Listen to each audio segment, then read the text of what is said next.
And welcome back into Open Line. I'm Chuck Long. Glad to be along with you during this hour, one of my favorite hours here on News Channel 5 Plus, as we do Open Line, Ask an Expert. We're talking to the attorney with the knowledge. Knowledge is power. We're talking about Kevin Kennedy from the Kennedy Law Firm.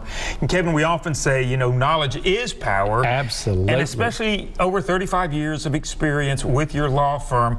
That's a lot of experience, a lot of wisdom, and also you guys have such a large bank of lawyers who have expertise in so many different areas. That makes a big difference when somebody comes to see you. When you say this, I just hired 3 new lawyers. So I spend some time, I said, y'all be here at 7 and I'm going to spend some time with you. And the first meeting I had with them, I said, y'all, I'm giving you access. So please take the opportunity. And, you know, we'll be able to figure out who's really on the cutting edge. That's the one who wants to learn, who wants to listen, who's there taking notes. Because, you know, the law is so vast, so what little time we can train and we teach philosophy, it'll make a difference in their life. And they say, Kevin, why do you do it? Because we really have a lot of people we want to help. And so, and I taught them the best leaders were first the best followers. So learn these techniques. I try to teach them with the time that we have, and that's where I am tonight with you too. I tell you, and that is a good way to do it. If you are just tuning in, make sure if you have one of those legal questions that you've been wondering about, this is your chance to talk to the expert. And we're talking about Kevin Kennedy.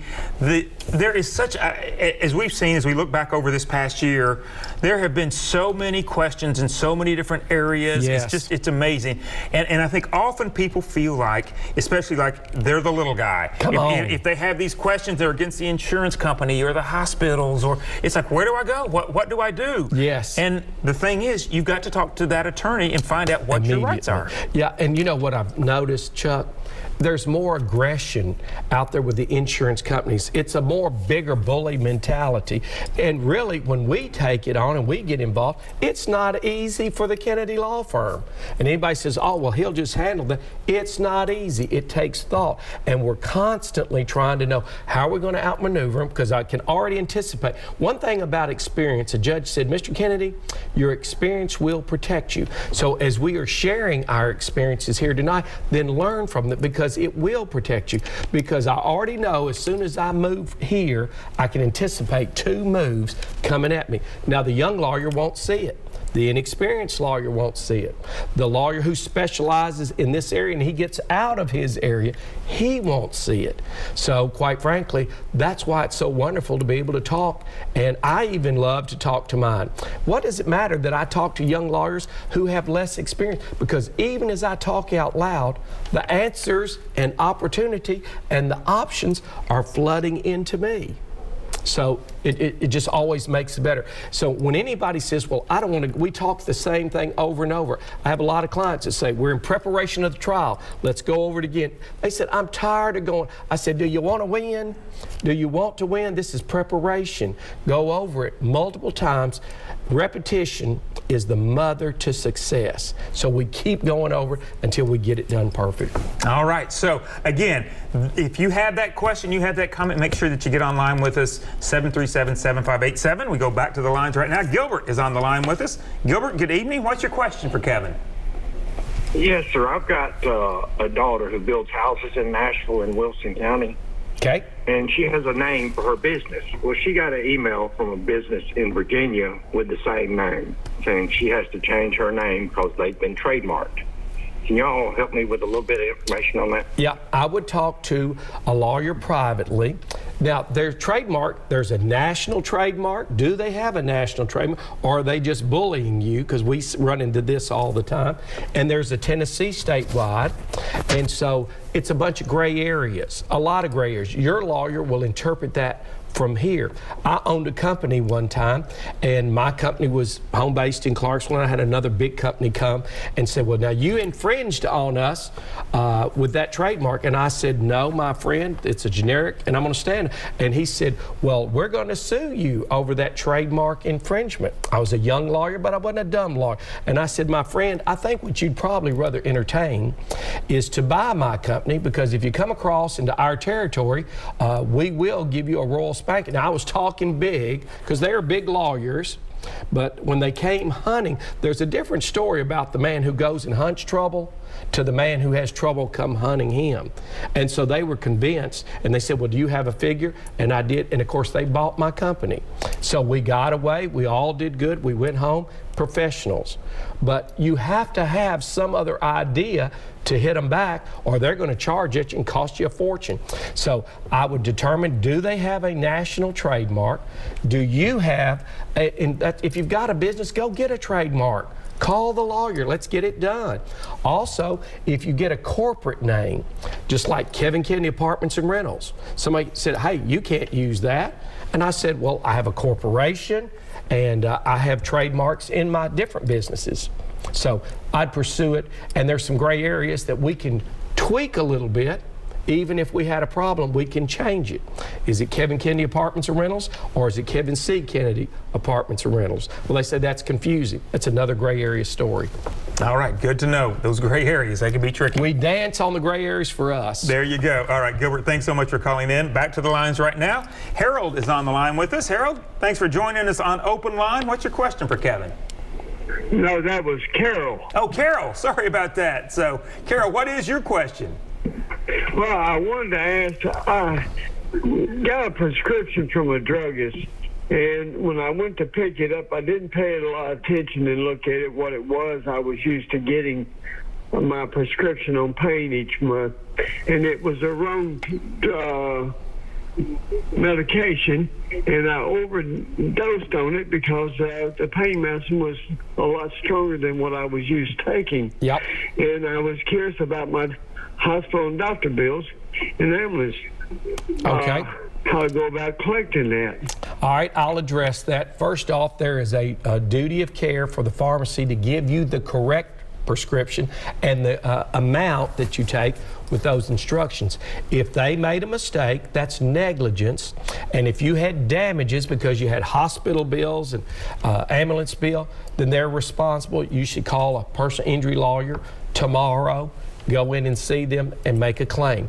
Why can't, I had some guy tell me this past week, well, I thought if I was involved, I'd go to the hospital and they'd send me a check. Let me make it real clear. No one is going to send you a check unless you are advancing your cause. That's why you need a lawyer. I remember I had a person run through one of my fences on a farm. Clear liability, they tore the fence up. Well, I was waiting for them to send me my check. They said, we will. They never did, because I have to advance that claim, and if they don't pay, then I have to bring a suit. And most of the time when you get right on the verge and you say, I'm going to threaten you, I'll teach you one more trick that the lawyers do sometimes. They say, sue me, sue me. They're bluffing the lawyers.